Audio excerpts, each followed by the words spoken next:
In the midst of the brutal conflict of World War I, a remarkable event unfolded in 1914, the Christmas Truce. On Christmas Eve, soldiers from opposing sides along the Western Front took an extraordinary step.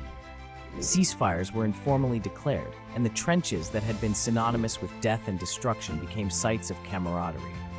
Enemies became friends, as soldiers exchanged gifts, sang carols, and even played football. This temporary peace, though unofficial, offered a glimpse of humanity's resilience in the face of war's horrors. The truce, though fleeting, showcased the universal desire for connection and goodwill, transcending the boundaries of conflict. As swiftly as it began, the Christmas Truce of 1914 dissolved with the resumption of hostilities, but its spirit of compassion and unity endures as a powerful testament to the human spirit amidst adversity. The Christmas Truce serves as a poignant reminder of the shared humanity that can briefly bridge even the deepest divides in times of strife.